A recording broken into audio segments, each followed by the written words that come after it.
Welcome, everybody, to another episode of Fair Magic here on the Fair Magic MTG channel. I'm your host, Levi Stevenson, joined by my good friends, Jared, Robbie, and Luke. How's it going, everybody? Hi. Oh, hi. I'm doing fantastic.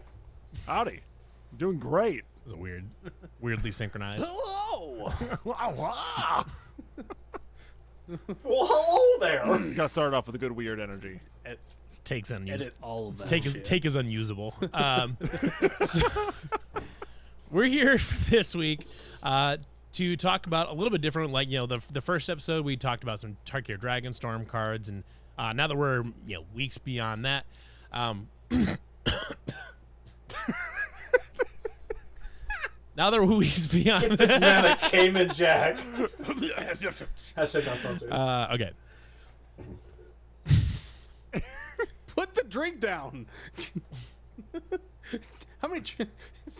God forbid a guy catches a vibe. Keep that in. All right. Well, now that we're past Tarkir Dragonstorm, we are here talking about a different kind of topic. It's kind of a little bit more of a higher elevation discussion topic. Specifically talking about kind of the difficulties of navigating play groups that are you and three strangers. And like maybe you're doing this, it might be at your LGS, or it could be at a convention, or I mean that's really about the only two. You're probably not gonna have a three-stranger game at your own house. Well, online. Spell table. Spell table. Spell table, great example. So it kind of is at your own house, I suppose. So yeah, either spell table games at a convention, LGS, and just kind of navigating some of the different social difficulties of that. Then after that discussion, we will get to our game at the end, which is yet another draft. Jared was the winner of the first ever Fair Magic draft, where we drafted 2 color commanders in the average and the lowest EDH rank, as far as most popular commanders goes. So Jared is in charge of the topic or the subject for this week's draft. He has not told us what it is yet, and then when we get to the end, we will figure it out. So let's kind of start this discussion, and I think this is a newsworthy one as of recent, because it's just this past weekend, as of recording this, was SCG-Con in Minneapolis, that both Robbie and I were at. And at any convention, whether it's at like SCG-Con or it's MagicCon, the larger MagicCon events and stuff like that, most of the time you're going to end up playing with mostly strangers in most of your games, Unless. and those can be difficult. Unless you're like one of those sickos who just goes to a convention, travels for hours, and only plays with your friends that you always play Only with. plays with your friends. Because there's a With lot. your buddies, There's a lot yeah. of those. Who would do that? I mean, I know There are we people that kinda do did that. We kind of did that in Chicago, but like We kind of did that. I mean, kind of, but we still branched out and played with like randos too. Right. I mean, we would like get to the convention, we'd play like one game with our Yeah. group, and then split up and go do something or something Yeah. like that. So we weren't doing that, but we also did have a huge group with us, so it was kind of like, we probably should play at least one game so people can play together and stuff. But, anyways, there's interesting kind of navigational things to work around in those social situations for playing against strangers. Now, Commander for Commander specifically, it being the social format, and you have to be more conscientious of power levels and now the bracket system and all that.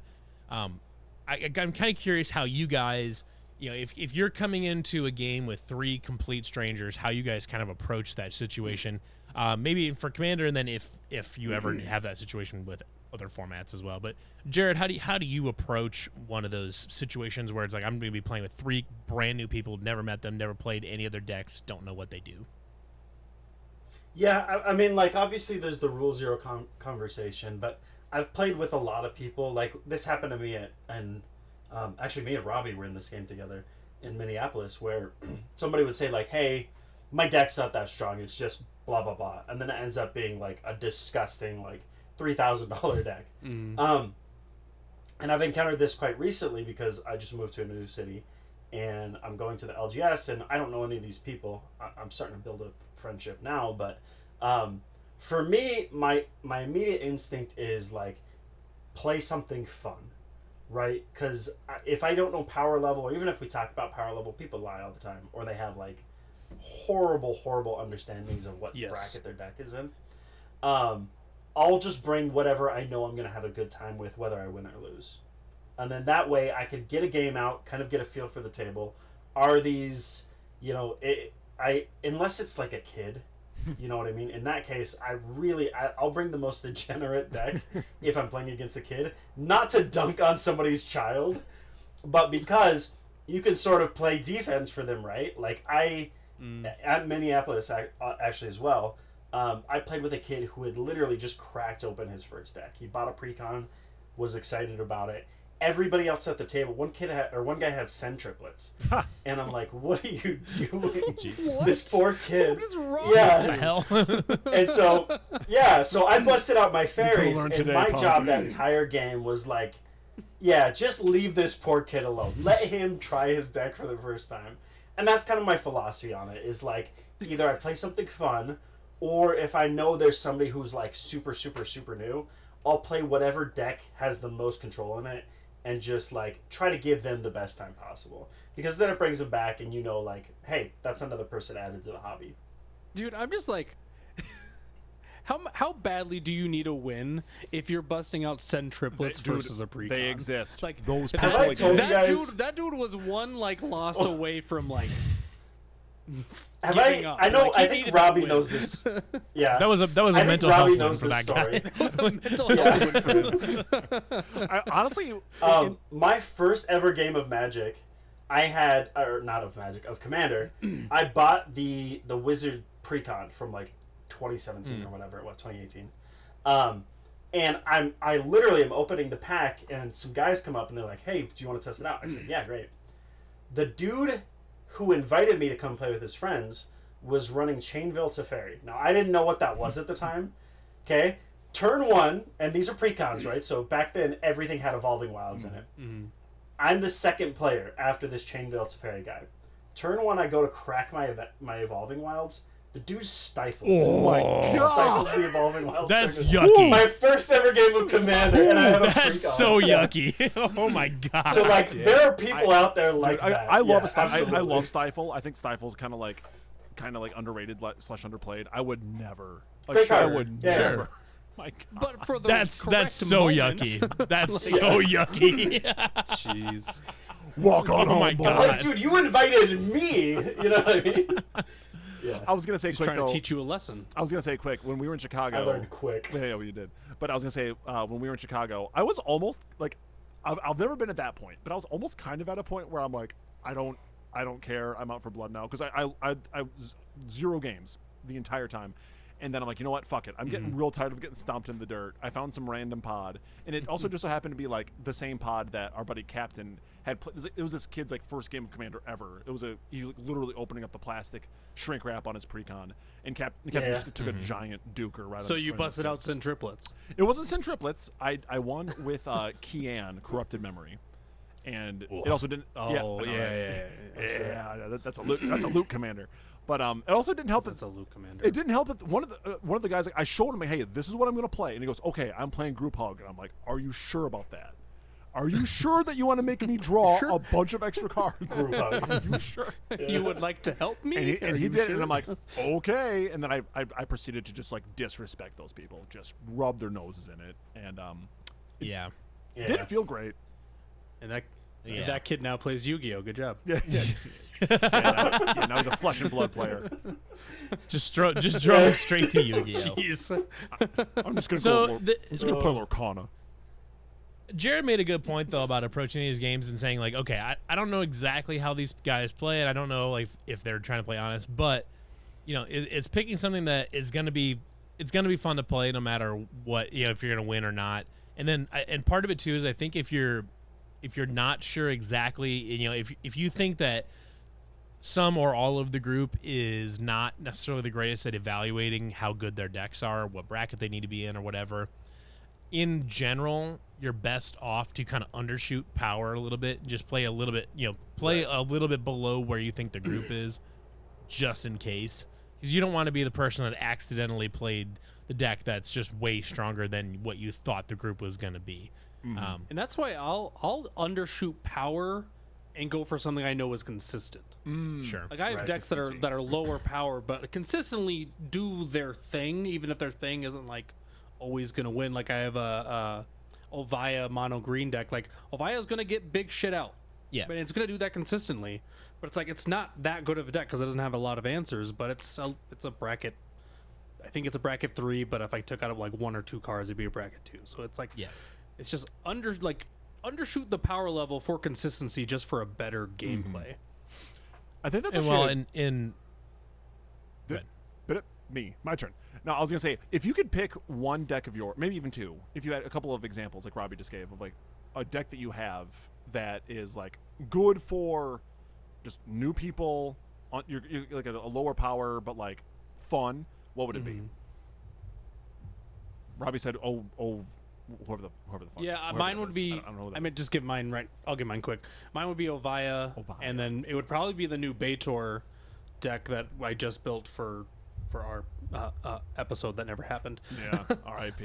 But just consist like one Baitor is built with elves, and elves are just consistent because they just do elf shit, and then Ovaya is just big stompy, get like cheap big creatures out, so it operates easily. Can run in lower pods, and it's not like it's not oppressive, and it doesn't have like it has like 1 win con, and it's just a smash face, and if it doesn't get there, it's not doing anything. But those are kind of right now, those are my 2 that pop off on the top of my head. My 2 like pet decks right now, I have a Belisarius Call deck it does 2 things. One, it's a like complicated Rue Goldberg machine, where I'm trying to go infinite, but I need a lot of pieces to do it. And the other piece of that pie is it's all my favorite secret layers, right? And so it gives me a chance to like display my personality a little bit and say like, yeah, these are the cards that I love, and like we get to gush over the art for like the weird like Galaxy Swiftfoot boots and stuff like that. So good. And then my other one is just the dog meat precon from Fallout, because it's not crazy strong, but it's kind of consistent. Like it does its thing pretty well. And I feel like nobody's mad at you for playing a precon. If you win, they're like, "Oh wow, he won the precon. That's awesome." I hear that. Right. I've kind of got 2. I would say right now the deck that I kind of go to is like especially if I know that one of the players is newer to the game. The one I probably reach for most consistently right now is my Edward Kenway Assassin's Creed deck, because it's pirates and vehicles. It's very like straightforward and easy to understand. It does its thing. It does some fun things. It wins sometimes. He is in the deck, but it's not like doing any combos. It's not using any like super complicated mechanics or anything like that. So if I know there's a newer player in, I'll grab my Edward Kenway deck real fast. I mean, I still grab that deck even against experienced players because it's just a fun deck to play. But that one's very straightforward and easy to understand. The threats are fairly easy to identify, things like that. The other deck that I play against new people is, but if I know that they've played the game for a while and they understand some things, is my own pet mechanics deck, which originally started out as 2 old standard decks I had, which was a Gruul Blood Rush deck and a Dimir Cypher deck.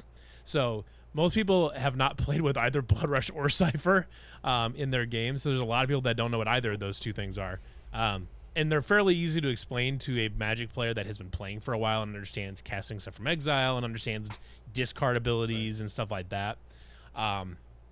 And because it's a fun deck, that deck is an expression of me as a Magic player, which is kind of funny because it doesn't have any white in it, and I play tons of Boros and white tokens and stuff like that. But it has like most of my favorite cards in those 4 colors. It's got, like I said, it's got Blood Rush and Cypher, so it's got 2 like these old like nostalgic things for me, and there's like fun art in there and all that. So it's just this deck that's just like, this is just kind of who I am as a Magic player, and it's a really fun deck to play. And everybody I've ever played it against, like, yeah, that's a really kind of neat and weird deck or whatever. And I'm like, yeah, it's super fun. So like, if I know that the players I'm playing against will be able to understand what's happening, I'll play that deck. But especially if it's a newer player, again, a player that's a little bit newer to Magic, my Assassin's Creed Edward Kenway deck is an easy first one to grab. It's a solid choice. The 2 that I would say, I was gonna maybe say Jasmine. Jasmine's almost maybe kind of mean, just because her whole thing of making a bunch of tokens, they're like unblockable. It's hard to answer for that. So like maybe not Jasmine. The one that probably would is just fun, and it doesn't really have a win con. Like basically, I just kind of hope I get impact tremors and like get maybe 1 person out. But Vrondis I forget what his full thing is, but it's from Forgotten Realms, like Rage of the Ancients or something. I forget what it's called, but it's like a dice rolling barbarian thing that it makes. Oh yeah. That's it. Yeah. I like that one because I just have literally as many dice rolling cards that are feasible in red and green, and then that's basically it. And I just make a bunch of those like temporary tokens that he makes, and it's really just kind of funny because it's just like I have Clown Car in there and like short circuits and like just a bunch of those like legal Unfinity dice rolling ones. I could also maybe say Wilson, aka Baddington. It's Wilson with Cultists of the Absolute. I mean, it's Voltron, and it takes a lot of things to build up because you got to have like the Voltron stuff, somehow get some consistent card draw to kind of keep it going, but then also consistent token makers every single time, or else like it just completely falls apart. But the fun part is when you put Assault Suit on him, and you just do the Assault Suit thing, and it's that's. That just sounds like Slicer with extra stats. Oh, it is. It is much worse Yeah, it is, Slicer. yeah. It is worse Slicer, 1000%. Yeah. Yeah. But that's what I'd say for my if I'm playing with if I want to undershoot. So and I think deck choice, especially going into those games of strangers where you just not everybody's familiar with each other, is such a huge part of it. But then two, I think it too is also how you approach the social part of it too, because there are some people that, in my experience, that if you're playing with a group of strangers, that there's sometimes people can go kind of almost one of two ways. Either this person like starts taking things way too seriously and they're way too into this thing and they start turning into a rules lawyer and all this or whatever, or they go the other direction, which I almost find more annoying, which is the LOL for the memes player or whatever, and they intentionally like make the game really convoluted and stupid, but not like in a funny way. They think it's funny because it's kind of goofy and weird, but it's actually just it's really just miserable. Like playing Warp World and shit like that, where it's like ha ha ha or whatever. Or the person has no win con and then Cyclonic riffs the table, like has no Just chance keeps of board winning. wiping. Yeah, just keeps board wiping. And frankly, there's a lot, and Group Hug is often a perpetrator of this. There are certainly plenty of Group Hug decks that are fine to play against, but there are a lot of pods where Group Hug is just the worst possible thing. And I have a very tenuous relationship with Group Hug. I have played, one of our good friends plays it, but I think most of the time that mechanic specifically is very bad for a new, like, don't play Group Hug with a new play group. That's such a bad idea. Absolutely. It's a terrible idea. Only play that against your friends where you know their decks and you know which decks you're going to supercharge, because that is what you're going to do. No matter what happens, the other three decks are getting a shot of nitrous that they do not normally have. So you got to know what those decks do to know if the extra cards that they're going to be drawing off of you are going to just totally send this game out of whack. So I would say throw in like obviously don't build a Group Hug commander specifically for this occasion, but I like to throw in like one or two sneaky Group Hug cards. I think it's Root Weaver Druid is the one I really like, where everybody gets 3 lands and then they give you one of them. Because then you're ramping the whole table. Everybody gets to do their thing just slightly quicker. I like stuff like that, but when you bring a whole deck that is just that, I agree. I think it just ruins the game. Yeah. yeah. I was gonna say our buddy who does play the Group Hug one. I mean, in a trusted play group where we're all like on board with it and we understand that shit's gonna get weird because this is not your typical Magic / Commander experience. I think it's very fun because it's like, oh shit, now I'm getting boosted. It's like, yeah, I'll probably deck myself out, but like it's gonna be a wild ride, before it happens. But it's you got to have the trust there for sure, because like just, like I said, when I played in Chicago, when that one guy just like, I'm just playing Group Hug, and I'm like, well, I mean, do you have a win con? I didn't ask him that because I didn't want to sound like a gigantic asshole, but as far as I could tell, he was literally just giving everyone lands and cards. I'm just playing Group Hug. I'm literally just hugging everyone. For a Group Hug deck to not ruin the game, it takes a fairly skilled pilot that knows exactly what they're doing. I would agree. And I don't know. I would, even if it's like a Bumbleflower, like Bumbleflower can close. Yeah, out Bumbleflower that's can. a Yeah. good deck. Bumbleflower is mean, efficient, real threat group hug for sure. I was gonna also Yeah. add real quick, Yeah. because Levi, you mentioned that like it can go two ways of like new people. If you're kind of going on the spectrum of like one's like a rules lawyer person, one's a lol so random, which I very much hate the lol so random people. I cannot. It's just such a waste of time. There's also the third option, which is someone who is offended by literally every interaction you ever do to them. In the game. Yeah. Ever. Oh, sure, If sure. you attack them for 4, and they're like actually upset, and Deeply offended. hurt. Yeah. Like you just offended their entire family line. Yeah. Oh yeah, Right. Yeah, I won't go too much into details about it, but there's a certain person that I've played with against at it was the same person once in Chicago for comic Commander Fest, whatever, a couple years ago, and then also at my local LGS, and like literally anything, you attack him for 2, and it's like we have to talk him off a ledge. It's like, my guy, like They just What- want to. They what want a did you- goldfish. They just want a I goldfish. said, now. yeah, you want to play solitaire. You don't want to play Magic. Yeah. Right. unless you're playing Dragon, fucking get with it. Like, Yeah, chill out, dude. Yeah. So, I don't know who you think you are, but yeah, those are the 3 people that I run into, and I have my thoughts. Yeah. Bad the thoughts. Robbie and I had. go ahead.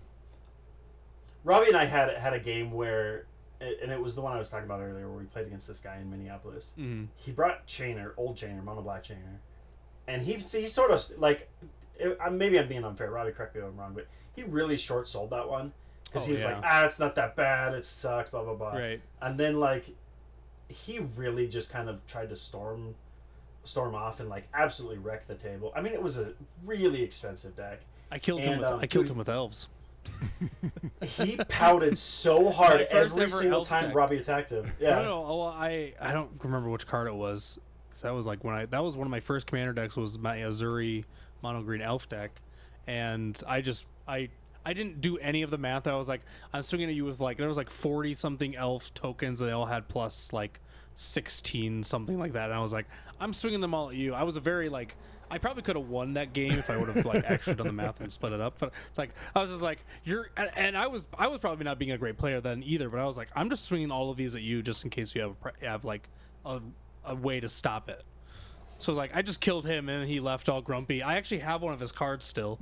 He left because I think I stole. I don't know how I got a land from him, but I got a land from him. It's got his soul trapped in it, like Grandpa from Yu-Gi-Oh. So yeah, I have this, it's a silver sleeve swamp, and I got it somewhere in my drawer here. But yeah, he was just he was popping off like crazy compared to us 3 who were having a really good game. I thought you, me, and the other guy that we played against, who was really cool, like had a really good game. But that guy was just he We were was the having a immediate blast. threat. Yeah, it wasn't. Fun. He was like reanimating OG Sholdred and like Massacre Girl and Massacre Worm. And I'm like, dude, this is not fun for Well, anybody. and come to What find are you out, he doing? got top 8 at like the EDH event at that like with that deck. Yeah. And we're like, He was top 6 at the CDH tournament yeah, it with was that 6 deck. or 8. It was like, yeah, it was like, oof. Why are you sitting down with that? Like, all thinking right, that's dude, like calm we're down. trying to run like a casual game That's the here thing. to end the con. Dude, that's the thing, man. Yeah. Like- And this dude's just like, it's like fuck you guys. I'm gonna get a win before I get out of here. Dude, fuck off. rational, sane people who go to play at like at a con or whatever, like you would assume that it is crazy that you would lie and purposefully try to pub stomp in a no stakes game of Commander. However, I've been a part of many games where that happens, whether it be in real life, at a con, at an LGS, spell table. It happens quite frequently. And like one of the reasons why I even want to talk about the subject in the first place is how like my thesis statement, it's really not a thesis statement, just kind of my attitude on having a trusted play group versus like playing with randos. And I'm gonna sound kind of negative here. It's just like I don't like it. I don't like playing with randos. Just more often than you'd think would happen, you play with people that suck, and it sucks. I've had a lot of negative experiences. Almost all my negative experiences were playing with randos. So I think I play quite a few spell table games online with randoms. Not as much as I used to, but I still do on a somewhat regular basis play. I think part of the trick there, I mean, sometimes it's just kind of bad luck, and you sometimes just run into a shithead, and that's just kind of is what it is. There's not a lot you can do about it. But communication is such a huge part of this, and being upfront with your expectations and saying, hey, I run some counters and I run some removal or whatever. We're just, I have my own game plan. We do that. I'm not just running removal and counters, but I have interaction in this deck just as a heads up or whatever, and which is kind of a funny thing that you have to like give heads up that you have interaction in the deck. Yeah, but, it's wild that you do. Yeah. That's something that I'm still like coming to grips So- with. Like, why do I have to tell someone I'm running basic ass Magic the Gathering cards that are in every? Yeah, I feel like I shouldn't have to like tell you I Like- have a swords of plowshares or there's something. But there's a Path to Exile in here. yeah, Shocker. yeah. Like- So that's kind of the tricky part. But honestly, communication goes such a long ways with helping to smooth things over, to avoid weird situations later on. And also, I realize this is kind of not. It's kind of an abstract like suggestion and is not on its face the most helpful thing. But you gotta have a sense of humor about some stuff too.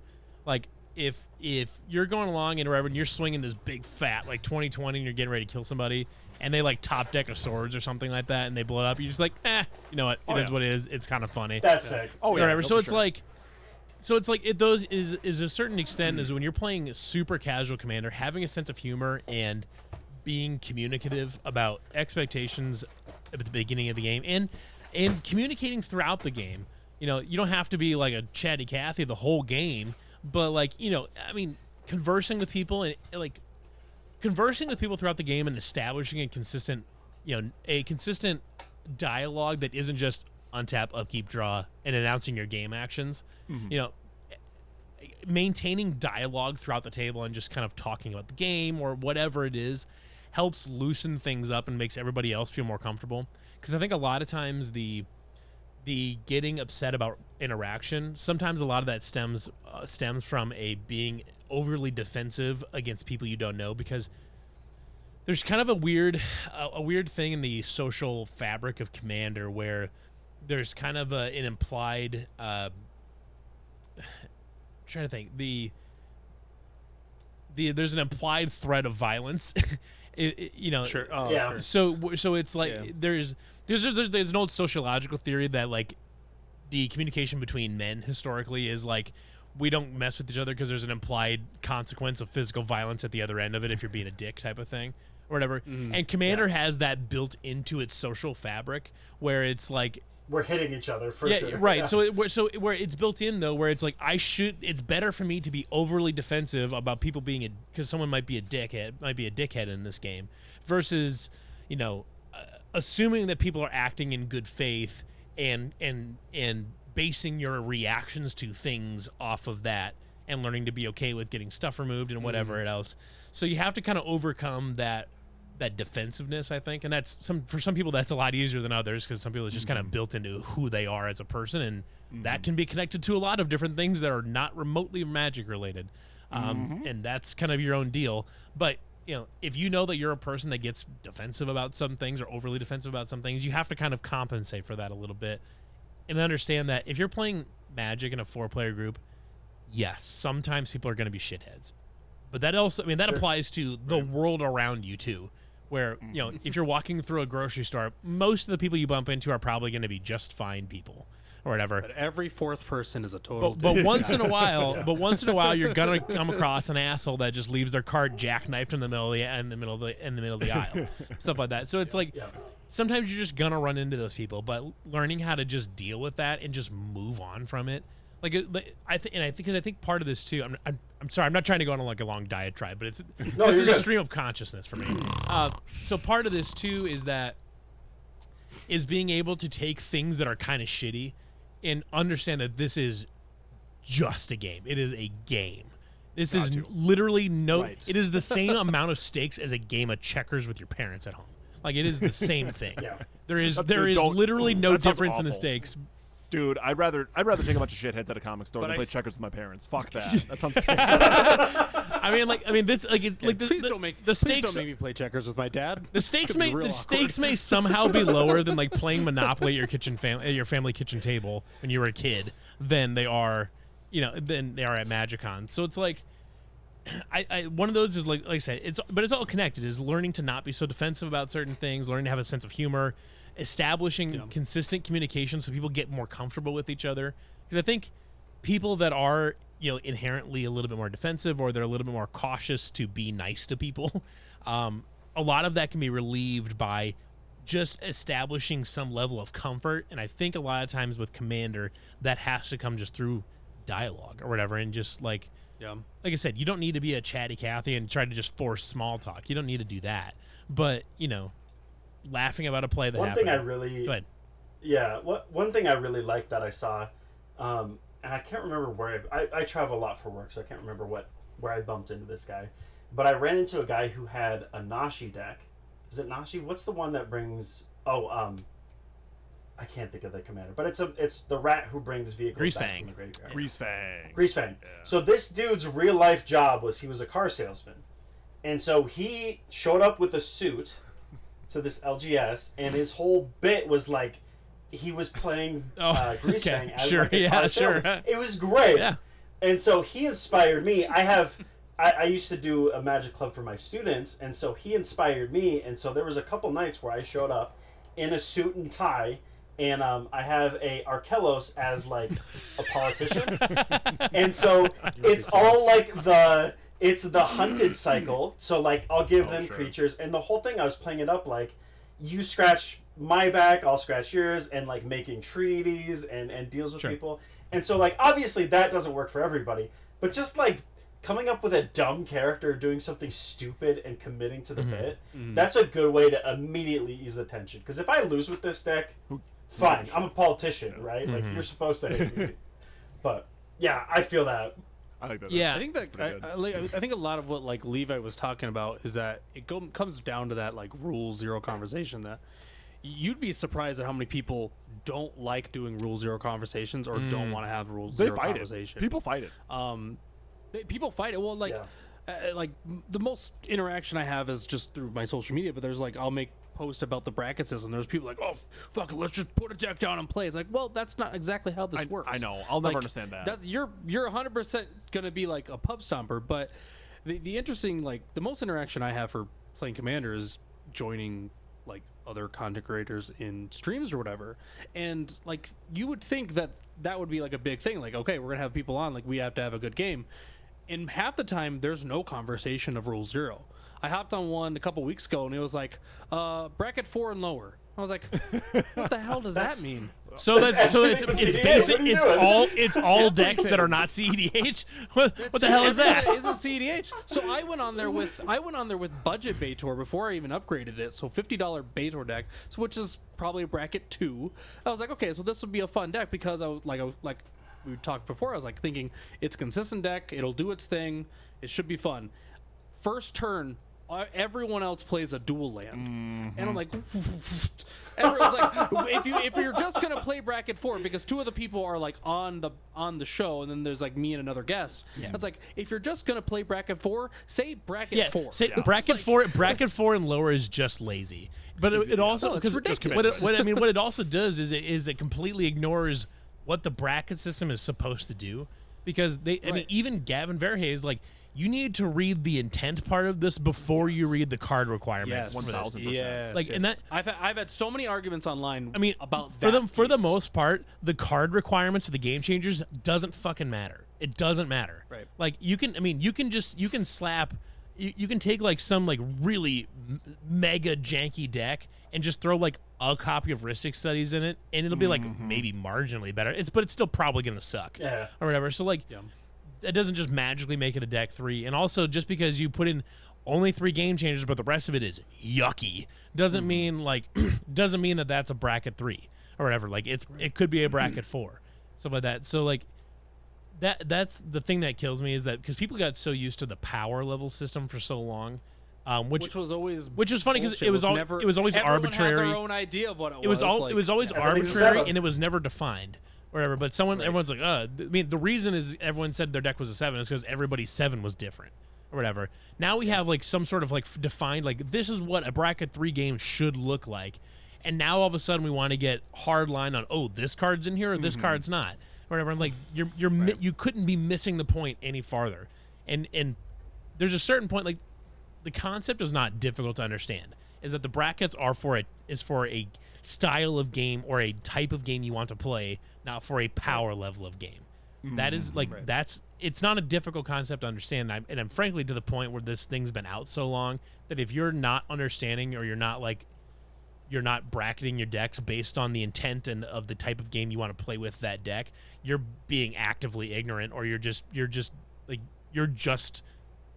trying to exploit the system and angle shoot to get whatever get what you want. It's 100%. You're 100%. It's people that just they just want to be edgy, be like, oh, this deck doesn't have any game changers. It's only level 1s. Like, no, I mean, you know that your deck constantly like beats level like bracket 3, bracket 4s. It's like just because it doesn't have game changers, and it doesn't mean it's not a bracket 3. No, it's a way for them to feel. It's a way for them to feel big brained. It's like, oh, look at this! I cheated the system. Like, it's not a hard system to cheat. If you're going purely by the, I was gonna say real quick, if you're going purely by the quantitative portion of the game changers, of just like these cards on this list and blah blah blah. Right. Yeah. If you're going by purely by that, like, you're not some fucking genius code breaker. Like, it's extremely easy to exploit if you're going through that. You're just being an asshole. You're not playing 4D chess. There's plenty of ways to break Magic the Gathering cards. Yeah. Honestly, just slivers and lands, and you're like, guys, bracket one. Bracket one. It just somehow pup stomps. It's crazy. What happened. I saw something happen at SCG. All right, well, I didn't see it directly, but I got firsthand accounts of it. Of something that did happen that actually was like, this probably needs to happen more. So I was talking to a friend of mine. They had just got done playing a game, and he was playing with a friend of his, and then a new player, and then some stranger that nobody knew, or whatever. They'd all kind of agreed to like a bracket 2, like a high bracket 2, low bracket 3 type of game, like a fairly chill game. And the guy that nobody knew comboed off on like turn 5, like just fucking windmill dunk combo off turn 5, and my buddy like literally stopped after the game. He said, "Are you fucking kidding me?" He's like, "What the fuck, man?" Frankly, it was a little jarring hearing him explain to exactly what he says. Like hearing him say, "What the fuck, man?" Sure. It was kind of jarring to hear that, because I wouldn't expect him to say that. But like straight up like called him out and like kind of yelled at him in the middle of the command zone at SCG Con or whatever. And like that's the shit that like people that exploit the bracket system to do shit like that absolutely should be called out for it. Don't be that person, because you're an asshole. Yeah, right. But exactly. The larger point of this, though, is like, as it relates back to the original conversation, though, is like how you approaching strangers games. Is, I think if you approach games with strangers assuming that someone's going to be a dickhead and being super defensive about everything and starting to be like the social police here, I think you're setting yourself up for a terrible, terrible time. Like, I think you're going to be spending the entire game feeling anxious about like just looking for somebody to make something, like to make a move that could even be loosely interpreted them as being a dickhead. So I think you have to go, like, the only healthy way to approach it is you have to go into the game assuming that people are acting in good faith and that everybody's here to have a good time and play a fun game where everybody is on the same playing field. Not necessarily play on the same playing field the entire time of the game, but on an equal curve up the graph, but feeling like everybody's playing roughly an equally strong deck and has an equal chance to win, should things be playing out that way. So I think part of it's just mentality and how you approach the game, and then how you communicate during the game can ease over so many difficult situations. Yeah, I think, and it's okay to like. I would say it's okay to like sandbag yourself a little bit too, for the sake of that environment. Like I only play blue decks or decks with blue. My man. I have wash away in every deck. Shocker. Right? Like every deck has wash away in it. Yeah. A 1 mana F your commander, don't play that. Like, if it's your first time playing with these people, don't do that to them. Now, if it's their third or fourth cast of their commander and like they've been wrecking the table, sure, maybe consider it then. If it's Mothman, but even then, like, wash it away. Deserved. Yeah, but it's okay. It's okay to not play optimally in order to preserve that experience, and I think people need. It's to be all okay about with that. it's all about choosing to let the entire group have fun versus just hoarding the fun for yourself. Mm-hmm. Sure. Right. Luke and I we recorded an episode on empathetic deck building, which may or may not go up before this episode, but it will be up somewhere either immediately before or after this episode goes up. But it's about this entire concept of building your deck and playing for for the good of the group and not just the good of your own enjoyment of the game. And taking that entire mindset into a game with strangers is by far the best way to ensure that you have a good time playing against people that you are not familiar with, I think, in my opinion. Yeah. Fully agree. Alrighty. Absolutely. Well, we're getting to the point here. Do we want to get to do we have any final thoughts on this topic before we move on to our draft? I mean, I feel like we've been kind of like, I don't think we've been negative. I think we've been realistic. What I would say is don't be afraid to approach strangers at a pod. Like at an LGS, I travel all the time for work. It sucks. And like after a long day at work, sometimes I just want to go play Magic. And so you have to you got to be okay with just like approaching people and saying, "Hey, can I jump in? I see you got 3," or sometimes even say like, "Hey, you got 4. Are you okay with a 5-player game?" Cuz like we like this hobby. They like this hobby. And people will show you like, "Yeah, I built Winter and it's all the Charmagoys and I love it." Like stuff like that. Don't let this fear of like, I'm gonna ruin my night, we're all gonna have a bad game. Don't let that stuff stop you from just approaching the table. Yeah. When I think Because you can have a bad game and then just walk away. I think also just communication is key in all of this. What we're really talking about is like, as long as you're communicating, because let's say you play one game and someone pub stomps, and this kind of goes back to a game that I had at ChicagoCon where we were all playing 4s. We agreed to play 4s, and one dude just killed us. I think turn 2 or 3. I was like, okay, maybe he just had a really good hand. Whatever. We were like, okay, that game sucked. He was like, okay, I'll lower the power level if you guys want to play again. It's like, absolutely. Like, the guy wasn't a bad dude, but then we played another power level 4 game, and it was one of the best games I've played up probably all year. It was great. It's just understanding that communication piece of it and being like, if someone pub stomps, or maybe it seems like they're pub stomping, but you're like, if you have that that open communication with them, and that's like, you realize they're not actually pub stomping. They just, maybe their play group plays really, really high powered level 4 decks. Well, and sometimes you just get the turn. Sometimes you get the turn 1 Soul Ring, and then your deck just seems. And sometimes your deck just pops off too. A turn 1 Soul Ring will make about any deck run with a 4. So it's like, And I think, I mean, to also just tie that in, it's like the bracket system also helps with people that play in really salty pods. Luke, you know Queen Honey. Mm-hmm. Queen Honey has a Callie of the Vast deck that I did like this creator showdown thing, and her Callie of the Vast deck destroyed all of us because her pod is like the pod that she normally plays with in her friend group is evil.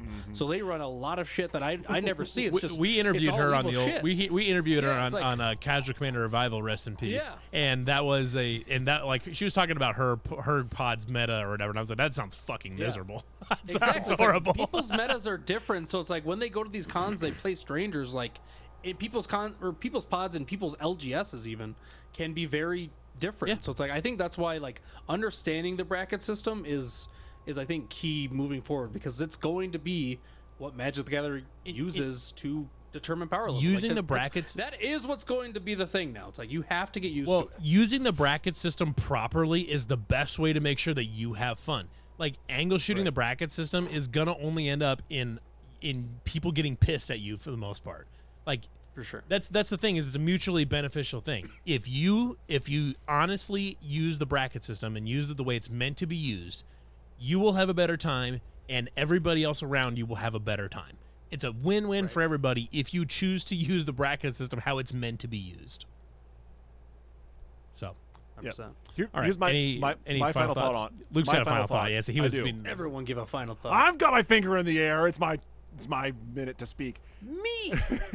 Yes.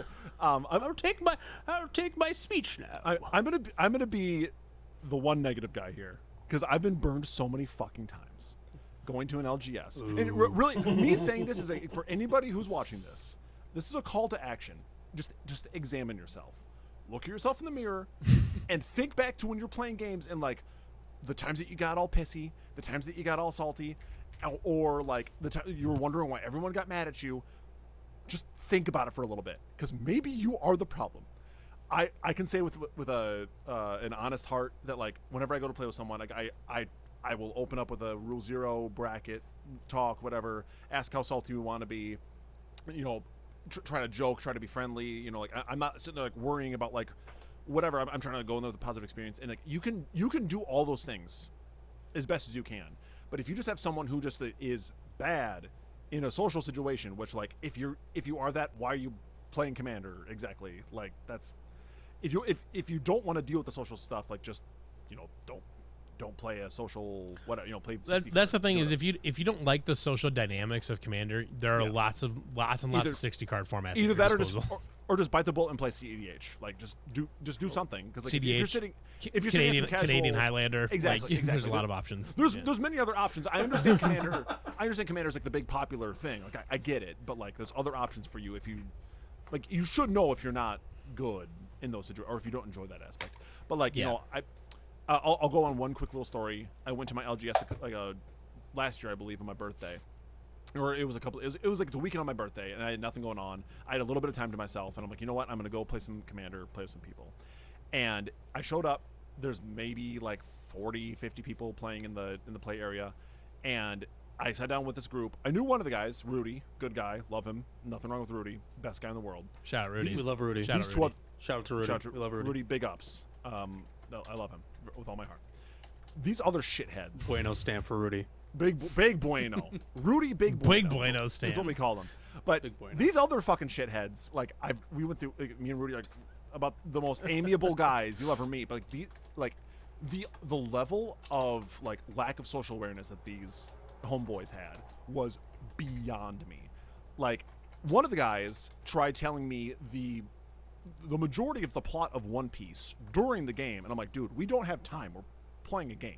You don't need to fucking. I never asked you for There's it. 1,000 episodes. Yeah, You don't need no, no, There's like 20 seasons of it. Like, We got time for that. he was just some fucking he was like a socially inept nerd who just like wanted to talk about One Piece, and like that's not an appropriate time to do this. Shut up. yeah. That's why I don't want to go to the LGS. Yeah, well, he also complained about like there was like somebody with a kid there, and the kid was making some noise, and he like wouldn't shut up about how annoying the kid was. And it's like, dude, fuck off. Like, shut the fuck. These people are just trying It's to. a child. Yeah, calm down. But then the other guy, he played. Is it Kozilek the Great Distortion, where you can counter shit by playing something? Yeah. So he played that one, but he had the One Ring in his deck, and the One Ring was literally a piece of cardboard that he wrote the One Ring on. And I'm a proxy guy. Don't get me wrong. I'm total cool proxies, but that one pissed me off.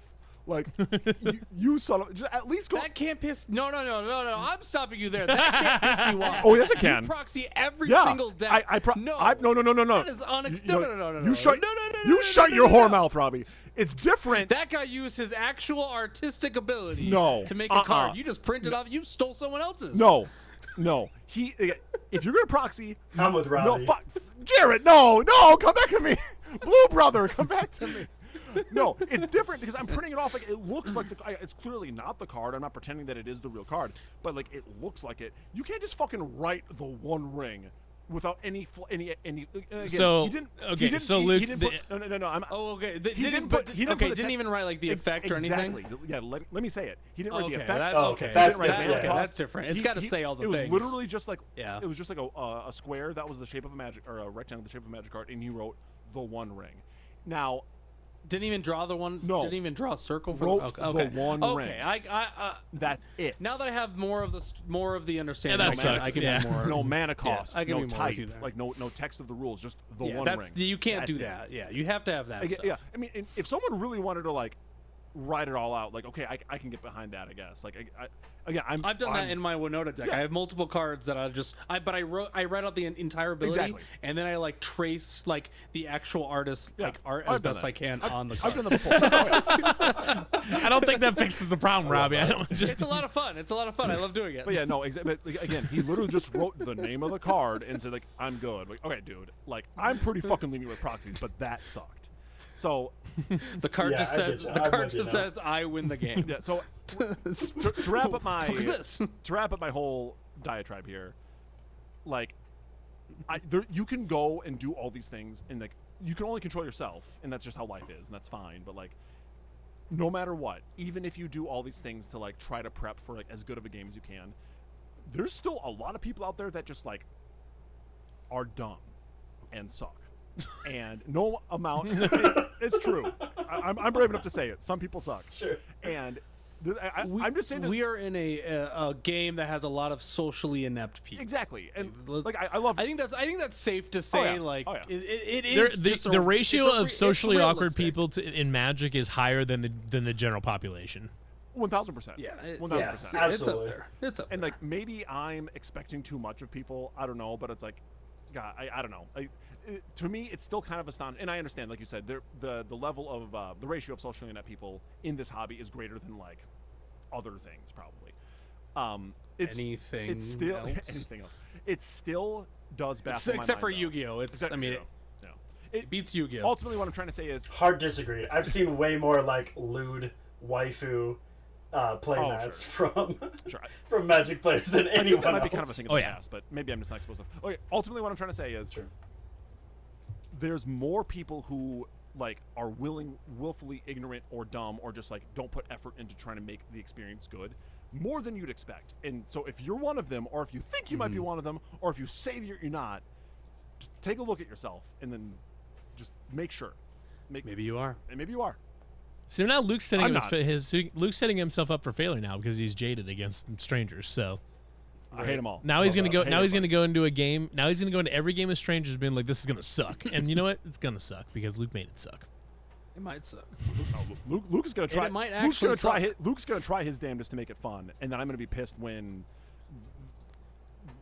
Levi, not this Levi, but other Levi, he shows up and he gets the one ring, and I, you know, and then the problem is This is why I don't leave my house. Legally distinct Levi. yeah, Levi. I couldn't think of another name, so I saw Levi. And Levi's just catching strays out here. most Levi's suck. We can agree. Yeah, honestly, that's fair. I don't have a rebuttal for that. Okay, so let's move on to our draft. Jared, what are we drafting? So today we are drafting the saltiest commanders. So the salt score. I had to. Ooh. Yeah, I had to. I felt like that was so right up the alley for what we were Yeah. talking about, because you hate to see these commanders at your LGS. I'm walking into this with strangers for the first time type of thing. All right, let's If do it's the the final- to decide first. Let's do what we did last time, where we roll a d20 and whoever gets the closest guess. So I actually got. I pulled up a randomizer did you? Okay. and I got an Okay. order. Always ready. What's the order? It goes Robbie, Luke, Levi, and then me, which is kind of works for the way you guys are on my screen anyway. Okay. And we'll do snake draft. We're gonna do How many picks? We're gonna do 4 We'll do picks 4, again. I kind of like that. 4, format. okay. All Niv Mizzets. All Okay, the way. Robbie. All the Niv visits. Robbie, you're first up. So Who is your saltiest commander? it's gotta be blue or black. Yeah. It has to be. I feel like Robbie's gonna choose the one that I want to choose. Now I got to choose my secondary, which I mean that's how draft. I'm between two black because I'm blinking on a blue. I'm gonna say. Oh, but I'm okay. Okay, I like all three. I'm only thinking of black commanders right now. We're gonna say Turgrid. Sugar got it right. That was my Turtle, first okay. pick. Yeah. Yeah, Yep. And then Jarrett, you're Turgrid, I'm sure that's number high. 1 pick.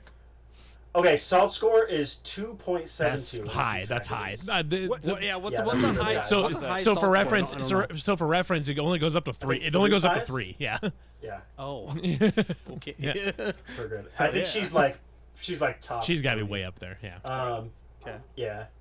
Okay, Luke, you're up. my first guess. I'm gonna go blue. Tigrid. I'm gonna go with Baral, Okay. Chief of Compliance. He's got. That's a good Brawl- guess. Oh, that's a good one. Yeah. That's a good one. Yeah. Salt score is 1.25. That seems stupid low. That seems incredibly That's low. wild.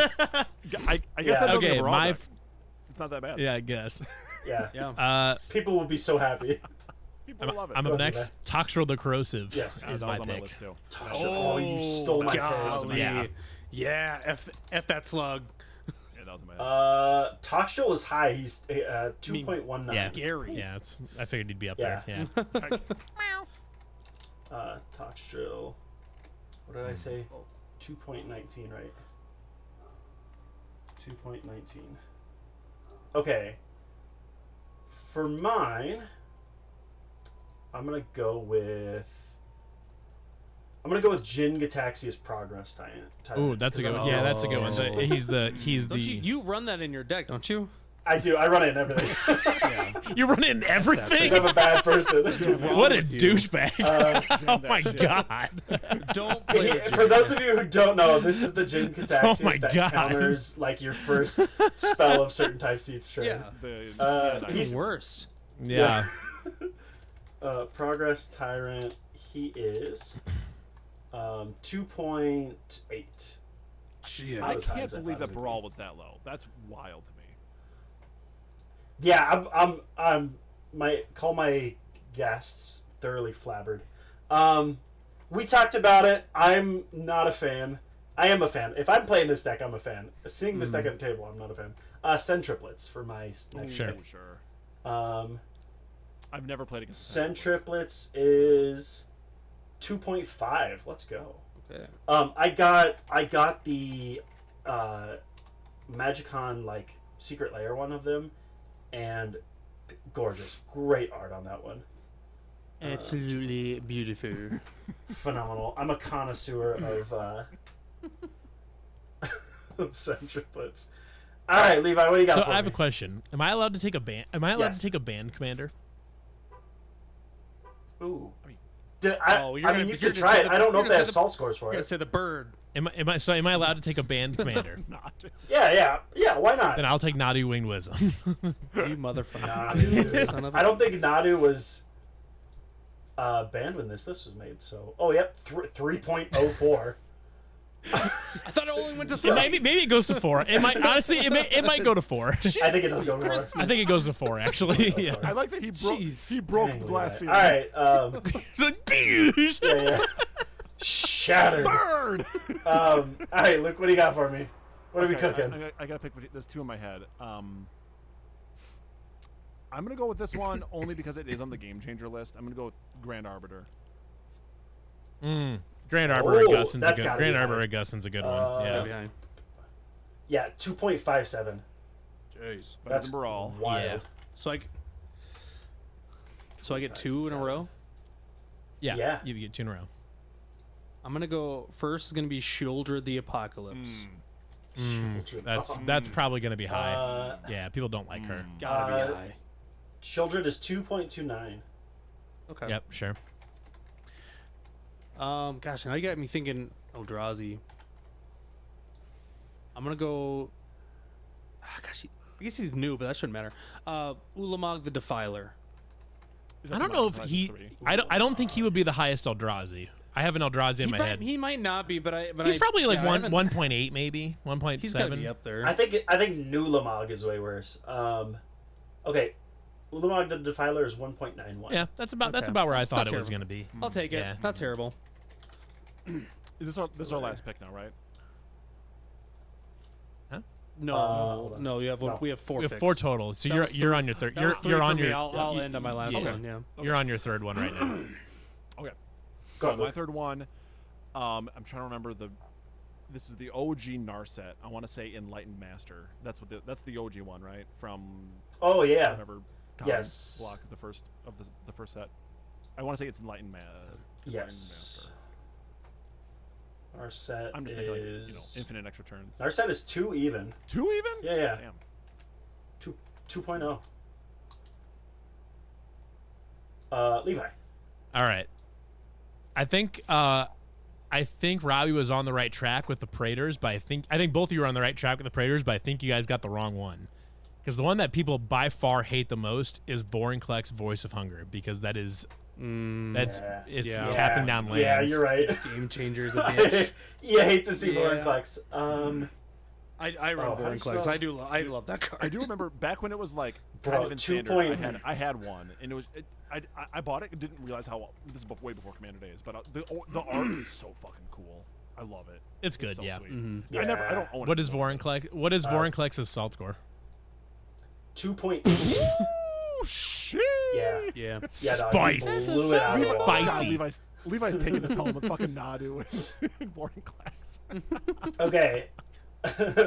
I have a brand to protect, so I'm gonna say Jin Gataxius Core Augur. Yeah, I bet Oh, that sure, one's got to be yeah. high. Yeah, Yeah. it's gotta be up there. because that's the 2.2, hand size one. 2.3 probably. 2 point. No, that's the wrong one. 2.65. There you go, yeah. 2.65 for Core I'll Augur. do it. I believe Damn, it. Yeah. nice. I believe it. I say that People that like the doesn't hand shock sizes, me. I guess. Yeah. Well, it's not only 2.65. And then- killing your hand size, but it's also you drawing 10 cards. Like it's Yeah, dog. She sounds hideous. She's, she is. Yeah, well she is. Well, she's a predator, She is. so I'm gonna go with Nulamog. That's the one I thought Robbie was talking about before. Which one is it? Yeah, From Modern Horizons 3. it's the one. Yeah, That's the one I was thinking of, but I think I mixed them up. Because that's the one I'm picturing in my head, but that's all right. I would think Yeah. almost like Ulamog's Ceaseless Hunger would have been the most salty one. that's the one. That's the first one that's like has got like Annihilator 4 or something like that. Yeah, that's the one that we called. Isn't Ceaseless Hunger Nulamog? No, I Ceaseless don't Hunger is the remember old the one. names. That's the one I was Ceaseless thinking Hunger of. is the old one. Oh no, Infinite Gyre is the one I'm thinking Yeah. of. Which doesn't Oh. have a high salt score. It's 1.7. Yeah, I was gonna say I didn't think Nulamog would have the newest Ulamog would have a super high score. I think my camera is frozen.